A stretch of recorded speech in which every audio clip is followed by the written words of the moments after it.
I think we've all been in this situation. We're at the end of the holiday, the kids are tired and grumpy in the back of the rental car, and just as you're getting to the airport, you realise the tank is almost empty, and you'll get charged the rental car rate for them filling up the tank again. So you take a quick diversion to the local gas station, 5 minutes to fill up the car, and then back to the airport to drop off the car, now full, and be on your way home. Happy days. But can you imagine the nightmare of doing this with a rental EV that was low on battery?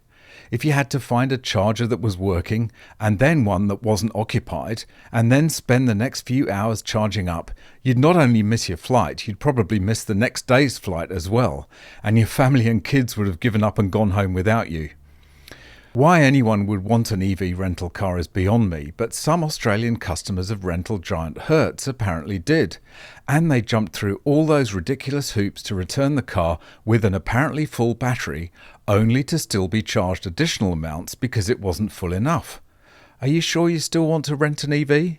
Welcome back to MGUY, British engineer and lawyer turned Sydney YouTuber. Please be sure to like, share, subscribe, hit the notification bell, drop a comment down below, and don't forget to follow me on Instagram and Twitter X. It would be an understatement to say that Hertz has had a bad run recently with EVs.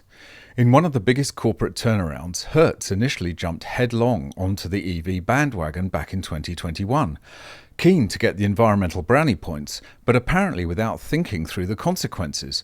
Primarily the very many reasons why EVs were an absolutely terrible idea for a car rental company. I'm not going to bore myself or you going through them again, they're all linked in this video up here. Hertz bought thousands of Teslas and was planning on buying thousands more from rival brand Polestar.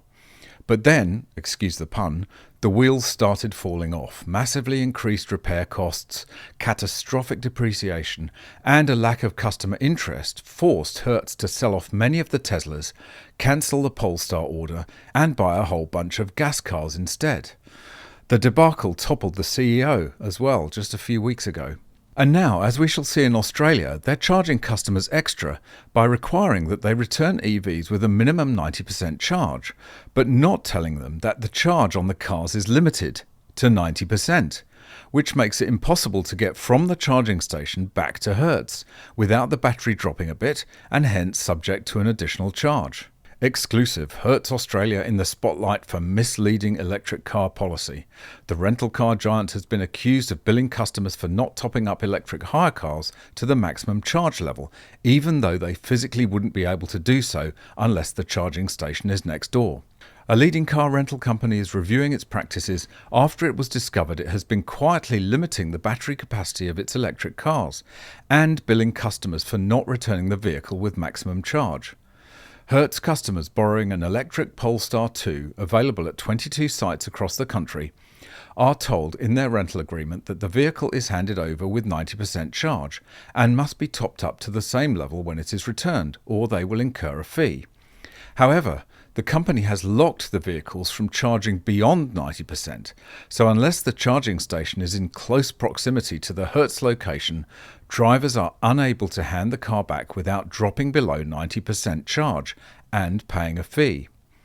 Although it is usually possible to set the maximum charge limit of the battery in percentage terms through the vehicle's infotainment screen, Hertz has locked the feature so only employees or admins can change it.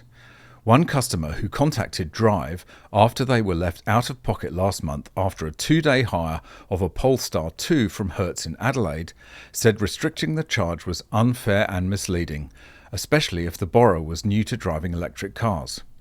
The rental agreement made clear that the car had to be brought back with a minimum of 90% charge, but it didn't make it clear about the 90% charging limit. Expecting the car to be charged to 100% in the morning when I got in it, it was a shock to see that it was limited to 90% and hadn't gone any further. I had a lot of short trips to do that day, which meant I wouldn't have a chance to charge it back to 90% again before dropping it off. Luckily, I managed to find a public charger for a quick burst, but again it would only go to 90%, and even during the short trip from the CBD to the airport, the driving range had dropped by a few kilometres. The customer was charged an extra $8.15 on top of the bill outlined at the time of the hire for not topping the car up to the agreed 90%. The Australian consumer regulator is now involved, and in all fairness, I think this is probably a case of cock-up rather than conspiracy. But it just adds to the woes of Hertz EV experiment, which has been an unmitigated disaster.